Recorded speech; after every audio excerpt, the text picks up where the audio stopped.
আইনমন্ত্রী বলেছেন রুশু পড়ার জন্য, তারপরে হচ্ছে হবস পড়ার জন্য, মদিনা সনদ পড়ার জন্য পড়েছিলাম, কিন্তু আন্দালিব রহমান পার্থ সাহেব যে বক্তব্য দিয়েছেন, আমরা ক্লাস 8-9 যে ডিবেট করতাম সেটি রিভার্টাল দিলে 20 মিনিট সময় লাগবে মাননীয় স্পিকার। আমি ওনার বক্তব্যের রিভার্টাল দিচ্ছি। উনি বলেছেন যে আমি কোট করছি, উনি বলেছেন 72-এর সংবিধানের কিছু কিছু বিষয়কে ওনারা সম্মান দিয়েছেন। তার মানে কিছু কিছু বিষয়কে ওনারা সম্মান দেয় নাই। তার মানে এই অভ্যুত্থানের পরে এই সংবিধানের কিছু অংশ ওনারা মেনেছেন, কিছু অংশ ওনারা মানেন নাই।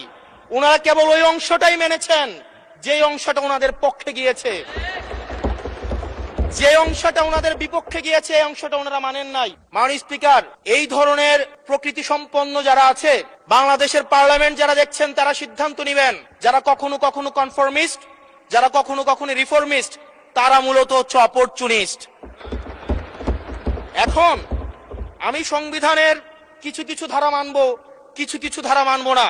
আমি কখনো কখনো সাংবিধানিক, কখনো কখনো আমি অসাংবিধানিক। মাননীয় স্পিকার, যখন ডক্ট্রিন অফ নেসেসিটির প্রশ্ন আসে, মাননীয় স্পিকার, এই এক্সিস্টিং সংবিধান অনুযায়ী যখন 7A এবং 7B বলবৎ থাকে, সেই জায়গা থেকে আইনজ্ঞরা, মাননীয় স্বরাষ্ট্রমন্ত্রী উনি থাকলে ভালো হতো।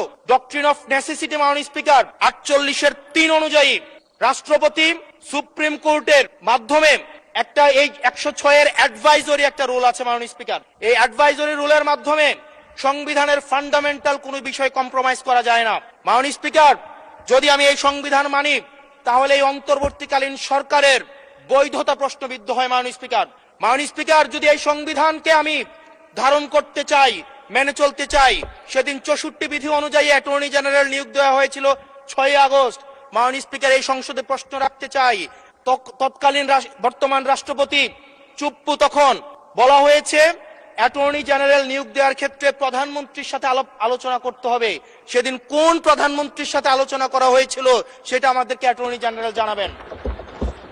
আমাদেরকে অ্যাটর্নি জেনারেল জানাবেন যেই হিয়ারিংটা হয়েছিল এই হিয়ারিং এ উনি উপস্থিত ছিলেন কিনা। তখনকার সময় যিনি প্রধান বিচারপতি ছিলেন ওবায়দুল হক, তিনি তখন কোথায় ছিলেন, সেই রায়ের কপিটা আমরা দেখতে চাই। মাননীয় স্পিকার, মাননীয় স্পিকার, আপনি যখন বেগম জিয়াকে 6 আগস্ট সর্বপ্রথম ছাত্র জনতা যখন সিদ্ধান্ত নিয়েছিল আর এক মুহূর্ত বেগম জিয়াকে কারাগারে থাকতে দিবে না, বেগম জিয়াকে রাষ্ট্রপতির আদেশের মধ্য দিয়ে বেগম জিয়াকে সেদিনই হচ্ছে কারাগার থেকে যেই জুলুমের মধ্যে রাখা হয়েছিল সেটা থেকে ছাত্র জনতার রায়ের মধ্য দিয়ে সেখান থেকে বের করে আনা হয়েছিল। মাননীয় স্পিকার, যদি এই সংবিধানকে বাইবেল ধরে নেই, এই সংবিধানকে যদি গসপেল ধরে নেই, এই গসপেলের পুরোহিত অনুযায়ী যেভাবে ভ্যাটিকান সিটি চলে সেটা যদি আমরা ধরে নেই, তাহলে মাননীয় স্পিকার, সেদিন বেগম জিয়া জেল থেকে বের হতে পারেন।